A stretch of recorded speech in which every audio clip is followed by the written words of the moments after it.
très faibles et ils ne pourront pas se défendre puisqu'ils n'ont pas assez d'énergie déjà, puisque ce qu'on va leur donner à manger n'est pas suffisant. Du coup, pour les femelles, elles vont rester dans ce qu'on appelle des fermes d'élevage pour faire des bébés à foison, etc., etc., etc., pour continuer à perdurer ce dans des endroits qui ne sont pas visibles du public.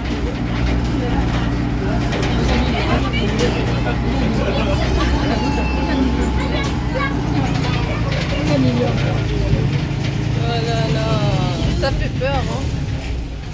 Elle est là, elle est là. Je vous présente nos lions. Alors on a un mâle, si vous regardez, c'est celui qui va avoir la crinière. Il s'appelle Simba, évidemment sur 18 lions, il nous en fallait bien un. Il est accompagné de ses femelles. Alors on a sa femelle reproductrice qui va s'appeler Inaya. Alors si je ne dis pas de bêtises, Inaya c'est celle qui est couchée tout à gauche. Et du coup ils sont accompagnés de leur fille. Alors on a Okoye, Wakanda et Mbali. Et l'individu que vous voyez sur la gauche du camion, alors normalement c'est un mâle, il a été castré. Sachez que quand on castre un lion, eh bien il va perdre sa crinière. Et du coup il s'appelle Kaigo. C'est le frère de du coup Okoye, Wakanda et Mbali. Alors du coup le lion c'est la seule espèce de félin qui va vivre en société, qu'on va appeler un clan. Et c'est un animal qui va dormir entre 15 et 18 heures par jour. Donc forcément là on est au plein moment de la sieste, il fait assez beau, il fait assez chaud, on est bien, on est à l'ombre. Donc l'Afrique, c'est le concept de safari tout simplement, c'est les humains qui sont entre guillemets en cage. C'est un mot un peu péjoratif la cage, mais c'est un petit peu le cas, puisque c'est des animaux qui se baladent à travers les voitures et pas l'inverse. Alors du coup on va passer par plusieurs univers.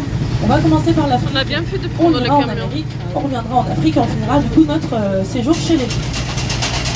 Alors si vous écoutez tout de suite sur vous, on a un petit peu d'idée. Alors ça s'appelle un passage canadien, c'est un moyen de contention pour garder des animaux dans un espace de vie.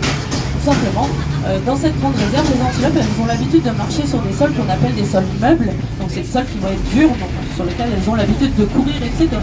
Et du coup, quand elles vont passer sur ces barres de fer un petit peu instables, et bien forcément, ça va être ça va leur faire un petit peu peur, et du coup elles vont rester dans l'espace qui leur est dédié. Un petit peu comme si elles revomissaient. Alors c'est pas très glamour, mais c'est littéralement ce qui se passe.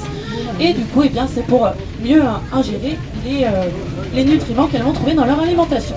Alors si vous regardez sur ma droite, on a une première espèce d'antilope. Alors ça s'appelle l'hippotrague noir ou encore l'antilope cheval. Et c'est une des plus belles antilopes qu'on a au règne animal, puisqu'en 2018 elle a été classée comme telle. Alors du coup si vous regardez à droite du râtelier, on a notre femelle, et si vous regardez de l'autre côté, on a notre mâle.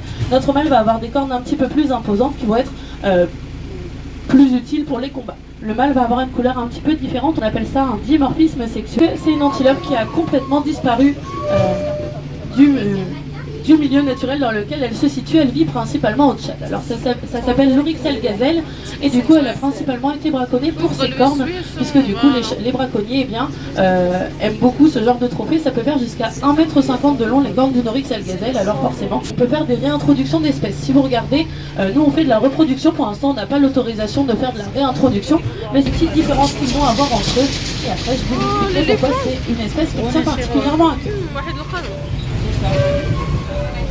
Alors du coup on est devant l'enclos de nos rhinocéros blancs. Alors ce sont trois mâles. L'individu qui est le plus proche de nous, c'est Bruno, Alors Bruno, lui, il a 9 ans, il nous vient d'un parc au Danemark. Derrière lui, qui est tout aussi gros, c'est Unesco. Alors Unesco, lui, il nous vient du safari de Peaugres, il a 7 ans. Et juste à côté d'Unesco, on a Wakati qui lui vient de fêter ses 4 ans. Et Wakati, il vient d'un parc qui s'appelle la Boissière du Doré. Ça se situe plus ou moins vers la Bretagne et la Normandie. Alors du coup, comment on fait les différences?